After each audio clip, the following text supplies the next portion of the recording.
क्या पाकिस्तान ये test match बचा पाएगा? 556 रन करने के बाद कहीं हार तो नहीं जाएगा? इस वक्त सब यही सोच रहे होंगे ना जी। हमारे प्लेयर तो अब 5.5 रन की एवरेज से क्रिकेट खेलेंगे। वो मैं देख लूंगा कैसी 5.5 रन की क्रिकेट खेलते हैं। उन्होंने तो 6.5 रन से ऊपर की क्रिकेट खेली है इन 75।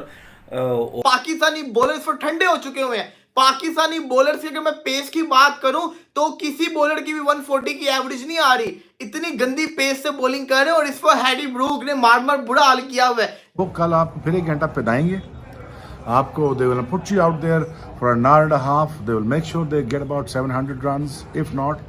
कर रहे हैं फैंस। कानपुर में भी हुआ ना टेस्ट मैच, 2-3 दिन बारिश हुई है। कैसे उन्होंने इंटेंट दिखाया, फैंस कैसे आए हैं, स्टेडियम फुल कर दिया। कम टाइम में उन्होंने टेस्ट क्रिकेट। मुझे ऐसा लग रहा था कहीं नमीबिया वगैरह के खिलाफ इंग्लैंड की टीम जो है ये क्रिकेट खेल रही कि उसके लिए कोई चैलेंज ही नहीं है।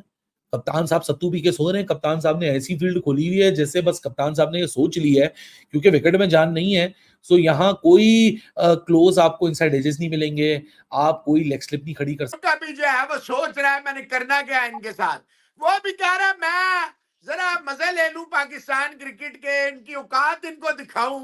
कि बड़ी खुश थे 2 दिन हमें फील्ड में रखा, हम स्विमिंग पूल में गए, हम यू नो आप इस तरह इतना डेड ट्रैक जो गिटने से ऊपर बॉल नहीं आ रहा ना वहां सीम हो रहा है। पाकिस्तान ये टेस्ट मैच बचा पाएगा? 556 रन करने के बाद कहीं हार तो नहीं जाएगा? इस वक्त सब यही सोच रहे होंगे ना कहीं पे डीमेरिट पॉइंट तो नहीं मिलेगा? मिलना चाहिए। ऑस्ट्रेलियन बुलाया ना क्यूरेटर, क्या टॉप क्लास पिच बनाई है। कहा था ना सारे बैट्समैनों ने अपना एक ग्रुप बना लिया है कि बस हम रन्स करें, बॉलर को मारो गोली। ऐसे ही था ना, फायदा क्या? अभी भी पाकिस्तान डर रहा है कि हम हार ना जाएं। तो ये क्रिकेट का फायदा नहीं है। अब तो यही होगा कि जब भी कोई टीम पाकिस्तान आएगी पहले ही उनसे एक MOU साइन करेगी, जी ऐसी पिच बनाई जाए जिसमें फैसला हो, नज़र आए। ये नहीं कि आखिरी दिन फैसला हो जाए। वो मैं ये नहीं कह रहा, कहीं ऐसा ना हो जाए कि पाकिस्तान आने के लिए सबसे पहले ये जुमला है, ड्रॉ के लिए तैयार हो जाओ भाइयों, ड्रॉ मैच के लिए पिच बनेगी। अफसोस हो रहा है जी बोलते हुए पाकिस्तानी हूँ, लेकिन जो नज़र आ रहा है वो बोल रहा हूँ। टेस्ट मैच अगर ड्रॉ हुआ ना तो समझ लें इंग्लैंड टीम की जीत है। हमारी नेगेटिव अप्रोच की वजह से इंग्लैंड टीम ड्रॉ करेगी। और क्या बात करें, वहाँ एक बांग्लादेश और इंडिया की सीरीज है, क्राउड देखें। हमारे यहाँ पे टेस्ट मैच हो रहा है और कौवे ज़्यादा ग्राउंड में। ऐसी बोरियत क्रिकेट और टेस्ट क्रिकेट से दूर कर रहे हैं फैंस। कानपुर में भी हुआ ना टेस्ट मैच, 2-3 दिन बारिश हुई है। कैसे उन्होंने इंटेंट दिखाया, फैंस कैसे आए हैं, स्टेडियम फुल कर दिया। कम टाइम में उन्होंने टेस्ट क्रिकेट को बचाया। इस इंटेंट के साथ वो खेले हैं। जैसे रोहित शर्मा ने कहा कि हम 100 पे भी आउट हो जाते तो हमने जाना ही जाना था। ऐसे टीमें कामयाब होती हैं, ऐसे नंबर 1 बनती है। और पाकिस्तान टीम को भी सोचना चाहिए, कानपुर वाले टेस्ट मैच में देख लेते कि फैंस हमसे दूर होते जा रहे हैं क्रिकेट से, नेगेटिव क्रिकेट खेल खेल के। ना आपको पता है कि किस टाइम नाइट वॉचमैन भेजना है, ना आपको पता कि क्या मैच की पेस लेके जानी है। कोई और टीम होती कभी नसीम शाह को ना भेजती नाइट वॉचमैन, रिजवान ही आता। थके हुए थे, 5-6 ओवर सिर्फ होने थे। दिलेरी कोई दिखानी पड़ती है। तो T20 मैच में आप देखें कि बांग्लादेश के खिलाफ क्राउड फुल हुआ हुआ है, क्योंकि उस पेस के साथ खेलते हैं, उस अप्रोच के साथ खेलते हैं इंडियन टीम। ऐसे नहीं है ग्लोबली फैंस बनाया इंडियन टीम ने अपना। कहीं पे भी चली जाए इंडिया फुल स्टेडियम होता है, चाहे वो टेस्ट मैच हो, वनडे हो, T20 हो। हर ओवर में 2-2 चौके लग रहे हैं। अबे भाई कौन सी क्रिकेट खेल रहे हो, कौन सी वर्किंग हो रही है?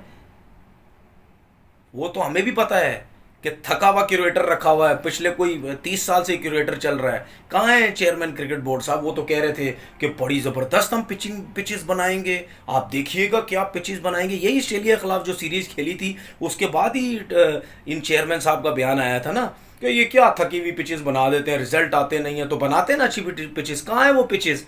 जो बना रहे थे, मट्टी आ रही थी, पता नहीं कौन सी दुनिया से मट्टी आ रही थी, कहाँ है वो मट्टी, किधर है वो मट्टी, नजर तो हमें नहीं आ रही वो मट्टी।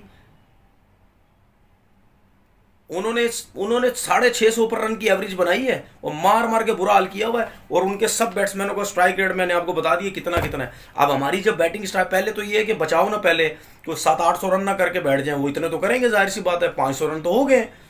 हैरी ब्रूक इसी तरह खेलते रहे तो 700-800 रन तो कहीं नहीं गए, उसके बाद बचाना टेस्ट मैच, क्योंकि जितना ज्यादा वो खेलते रहेंगे, अगर लंबे रन्स करते हैं तो पिच उतनी ज्यादा डेड होती रहेगी, लो होती रहेगी, स्पिन होती रहेगी। तो 700-700 800 रन अगर लग गए तो पाकिस्तान का टेस्ट मैच बचाना तो बहुत मुश्किल हो जाएगा। हमारे प्लेयर क्या करेंगे, हमारे ओपनर जो भी जाएगा, जो भी आगे करेगा, वो ठगा लगा के बैठ जाएगा।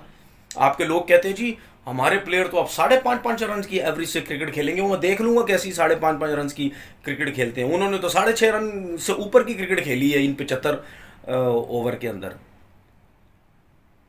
तो थर्ड क्लास किस्म की जब सिलेक्शन होगी, थकी हुई जब प्लेयर्स खिलाओगे, परफॉर्मर्स आप डोमेस्टिक में खिलाते नहीं, ठीक है, T20 क्रिकेट के बॉलर उठा के टेस्ट क्रिकेट के अंदर जब खिलाओगे, अब बोल दें जी इसमें भी बाबर आजम का कसूर है, बॉल की जो मुनाफिक और वो जो लोग लगे हुए इसकी कप्तानी के पीछे, वो शुरू हो जाएंगे इसको कप्तानी से हटाओ, इसमें बाबर आजम का क्या कसूर है? जब वो बॉलर्स को बता रहा है इधर गेंद करो, उधर करो, एक चैनल पे गेंद करो, विद इन स्टंप बॉलिंग करो, जब बॉल इन पिचेस पे स्विंग सीम कुछ भी नहीं होता। बल्लेबाजी इसको कहते हैं कि हर बंदा उनका आके तबाही बल्लेबाजी कर रहा है, आउटस्टैंडिंग बल्लेबाजी कर रहा है, और रुकने का नाम ही नहीं ले रहे वो लोग। बेन डकिट हो, जैक क्रोली हो, हैरी ब्रूक हो, चिड़ चाय जिसको कहते हैं ना, जो रूट, हर कोई शानदार परफॉर्मेंस करके दिखा रहा है, बल्लेबाजी कर रहे हैं। और भाई शर्म करनी चाहिए पाकिस्तानी टीम को, इतनी पुअर पिच बना के इनको क्या हासिल हुआ है, इतनी पुअर क्रिकेट खेल के इनको क्या मिल रहा है। और सोने पे सुहागा हमारे पास ये स्पिनर्स रह गए हैं, अबरार अहमद, और यार फास्ट बॉलर की समझ आती है, फास्ट बॉलर को विकेट नहीं मिल रही, फ्लैट विकेट है, लेकिन स्पिनर का क्या काम होता है? स्पिनर का काम होता है विकेट निकालना। अबरार अहमद को तो वो ऐसे मार रहे जैसे कहते हैं ना स्वाप का काम हो। अबरार अहमद को कितनी मार पड़ रही है, अबरार अहमद से तो बॉलिंग नहीं हो रही, अबरार अहमद को तो उन्होंने मार मलीदा बना दिया। इतनी आउटस्टैंडिंग वो बल्लेबाजी कर रहे हैं अबरार अहमद के खिलाफ, के अबरार अहमद से तो बॉलिंग हो ही नहीं रही। अबरार अहमद को यही नहीं पता कि बॉल का ठप्पा कहां देना, कोई प्लानिंग नजर नहीं आ रही, कोई जिसको कहते हैं ना वैरायटी नजर नहीं आ रही। और पाकिस्तानी बॉलर्स पर ठंडे हो चुके हुए हैं। पाकिस्तानी बॉलर की अगर मैं पेस की बात करूं तो किसी बॉलर की भी 140 की एवरेज नहीं आ रही, इतनी गंदी पेस से बॉलिंग कर रहे हैं। और इस पर हैरी ब्रूक ने मार बुरा हाल किया हुआ है। जो रूट 119 करके चला गया अभी तक, नो डाउट है वो हर बंदे का स्ट्रैट ये लोग अपना अच्छा करवा देंगे। ये टेस्ट में ये लोग हार जाएंगे, ये अब ड्रॉ भी नहीं होगा, इसका रिजल्ट आ जाना है। क्यों? क्योंकि जिस तरह से वो खेल रहे हैं, आखिरी सेशन में उन्होंने 200 मारना है, कल उन्होंने आके पहले सेशन के अंदर 200 करना है और पाकिस्तान को 200 की लीड चढ़ा देनी है। फिर पाकिस्तान तो इंग्लैंड वाली क्रिकेट नहीं ना खेल सकता जो वो क्रिकेट खेल रहे हैं। पाकिस्तान से वो 200 की लीड उतरनी नहीं है। इंग्लैंड तो मैच जीता हुआ यहां पे नजर आ रहा है। भाई इनको शर्म करनी चाहिए। मैं आपको एक चीज बताऊं, शान मसूद और मोहसिन नकवी ने क्या कर लिया आके, जो रमीज राजा और बाबर आजम करते थे, फ्लैट विकेट्स बनाते थे, ये भी तो वही बना रहे हैं, वही फ्लैट विकेट्स बन रही हैं। तो रिजल्ट तो कैसे आएंगे? ये कोच चेंज कर दिया, चेयरमैन चेंज हो गया, कप्तान चेंज हो गया, इनका माइंडसेट कौन चेंज करेगा जो डरपोक माइंडसेट आया हुआ है क्रिकेट में? वो भी वो गलतियां करते हुए पाया जाता है कि समझ नहीं आती। हैरी ब्रूक आता है, एक नया बल्लेबाज है, आपको पता है वो तेज शॉट खेलेगा, आप उसको फील्ड खोल के दे देते हो। वो शाहीन शाह अफरीदी के ऊपर उसने वो टेनिस शॉट्स मारे, 2 टेनिस स्लैप्स जिसको कहते हैं, मतलब कवर्स और क्या कहते हैं अपना एक्स्ट्रा कवर के ऊपर बिल्कुल फील्ड खाली छोड़ी हुई है। शाहीन शाह अफरीदी उसको शॉर्ट पिच डिलीवरीज करा रहा है और उस शॉर्ट पिच डिलीवरी में कोई इतनी जान भी नहीं है, मतलब वो ऑफ द विकेट यहाँ इतनी कोई पेस अब जनरेट हो नहीं रही है, स्पेशली शॉर्ट लेंथ एरिया से, और वहां 2 बैक टू बैक चौके पड़ जाते हैं और सबकी शक्ल शान मसूद की तरफ होती है कि भाई साहब करना क्या चाह रहे हो? एक नया बल्लेबाज आया है, उस पर तुम प्रेशर डालो, तुम क्या कहते हैं अनऑर्थोडॉक्स फील्ड सेटिंग्स ले लो, तुम उसके ऊपर लेग स्लिप लगा लो, तुमने उसके ऊपर स्पिनर लगाया है, तुमने फाइन लेग और स्क्वाड लेग को बिल्कुल खाली छोड़ दिया, उसने स्वीप मारा और चौका ले लिया, मतलब तुम मजे में उसको रन्स दे रहे हो, उसके लिए फ्री हिट है, उसके लिए कोई चैलेंज ही नहीं है। मतलब वो एक कदम पे बैठ रहा है, स्वीप खेल रहा है, पीछे पलट के देख रहा है, वो चौका बॉल इसी तरह जा रही है चाहे उस शॉट में जान हो ना हो, कि उसके लिए कोई चैलेंज ही नहीं है। कप्तान साहब सत्तू पी के सो रहे हैं, कप्तान साहब ने ऐसी फील्ड खोली हुई है जैसे बस कप्तान साहब ने ये सोच लिया है क्योंकि विकेट में जान नहीं है, सो यहाँ कोई क्लोज आपको इनसाइड एजेस नहीं मिलेंगे, आप कोई लेग स्लिप नहीं खड़ी कर सकते, आप कोई शॉट कवर नहीं खड़ा कर सकते, आप कोई शॉट मिड विकेट नहीं ले सकते। हैरी ब्रूक जैसा बल्लेबाज जिसको पता है कि जो शॉट्स खेलेगा वो रिस्क लेगा, लेकिन आपने उसको बिल्कुल ही रिस्क फ्री क्रिकेट कर दी। मतलब आप हैरी ब्रूक की देखें कि रन बॉल के ऊपर उसने भी 50 बनाई है, अभी वो 64 रन पे खड़ा हुआ है 76 बॉलों के ऊपर, 85 का उसका स्ट्राइक रेट है, 7 चौके उसने मारे। इन 7 चौकों में एक चौके के लिए भी उसको कोई दुश्वारी, उसको रिस्क नहीं लेना पड़ा। आप बेन डकेट का अगर मॉडस ऑपरेंडी देखेंगे, बेन डकेट ने कैसे रन दिए, उसने बिल्कुल रिस्क फ्री क्रिकेट खेल के रन दिए। अब ये वो इंग्लैंड है जो कि बेसबॉल खेलती है, पाकिस्तान इसी पे डिपेंड कर रहा है। कल सलमान अली आगा भी प्रेस कॉन्फ्रेंस में बोल के गया कि इंग्लैंड है ना, इंग्लैंड खेल रही है ना, हमें पता है वो रिजल्ट की तरफ जाएंगे, हम सबको पता है, हम टेस्ट मैच से पहले से बात करें, वो बेसबॉल खेलेंगे ना, वो अपॉर्चुनिटीज देंगे, उन्हीं अपॉर्चुनिटीज के बीच में हम अपनी विकेटें निकालने की कोशिश करेंगे। इसलिए अब हमारी जो फ्रस्ट्रेशन का एलिमेंट है वो आप दुनिया को नजर आना शुरू हो चुका है, क्योंकि जाहिर सी बात है गर्मी है, अब बॉडी भी थक रही है। यहाँ पेस अगर एवरेज में बात करूं, जो तीनों पेसर खेल रहे हैं वो तीनों एक ही जैसी सिमिलर पेस के ऊपर यहाँ ऑपरेट करें। अगर आमिर जमाल की बात करें, आमिर जमाल की एवरेज पेस अभी तक जो उसने ओवर फेंके वो 131 है, शाहीन शाह अफरीदी की 134 है और नसीम शाह की 136 है। सब मिड 30s में शाहीन और नसीम मिड 130s में ऑपरेट कर रहे हैं, अर्ली 130s में ऑपरेट कर रहे हैं आमिर जमाल। और ऑफ द विकेट कोई जान नहीं है, जब आपकी रिस्ट से रिलीज होती है बॉल, उस वक्त की ये जो स्पीड होती है वो स्पीडोमीटर पे नजर आती है, लेकिन विकेट से पड़ने के बाद जो बल्लेबाज के पास पहुंच रही है वो ऑटोमेटिकली कोई 10 15 20 किलोमीटर पर आवर कम हो जाती है। सो कौन सा थ्रेट है? ना हम यहाँ साइकोलॉजिकल थ्रेट बना रहे हैं, ना हम यहाँ कोई बॉलिंग में थ्रेट है। अबरार को तो वो रिजवान को अब याद दिलाना पड़ गया विकेट के पीछे में से कि याद कर तूने पिछली दफा पंजा लिया था इनके खिलाफ, पिछली दफा 5 विकेट ली थी तूने इनके खिलाफ, तू थोड़ी सी अपनी एनर्जी लेकर आ। मतलब अबरार तो इतना फ्रस्ट्रेट हो गया कि अबरार ने हार मान लिया कि नहीं भाई साहब ये तो नहीं आउट हो रहे, बस सीधी सीधी मैंने बॉलें फेंकनी है और अब इनकी मर्जी है कि यहाँ जहां रन मारना चाहे। अगर आप कल का कॉन्ट्रास्ट देख लीजिए, कल का दिन पाकिस्तान ने जब शुरुआत की थी तो 6 विकेटें पाकिस्तान की बाकी थी, 6 विकेटों के बावजूद 1 विकेट इनकी भी गिरी, 7 विकेटें कल गिरी हैं पूरे दिन के अंदर। और अगर लास्ट सेशन में ले लूं क्या कहते हैं अपना पहले दिन का, तो उसमें भी 3 विकेटें गिरी थी। सो सेशन नंबर 3, 4, 5, 6 तक कुल तकरीबन 10 विकेटें गिर चुकी थी। यहाँ पाकिस्तान सुबह से सिर्फ 2 ही विकेटें लेने में कामयाब हुआ, एक पहले सेशन में जैक क्रॉली की early on in the session और आज early on in the session. तो ऐसा लगने लगा है कि early on in the session बस इंग्लैंड रिस्क लेने की कोशिश करता है, उसके बीच में अगर विकेट निकल जाए तो बट ठीक है, वरना नहीं, वरना तो फिर स्मूथ राइड है, क्योंकि रिस्क तो इंग्लैंड ले ही नहीं रहा।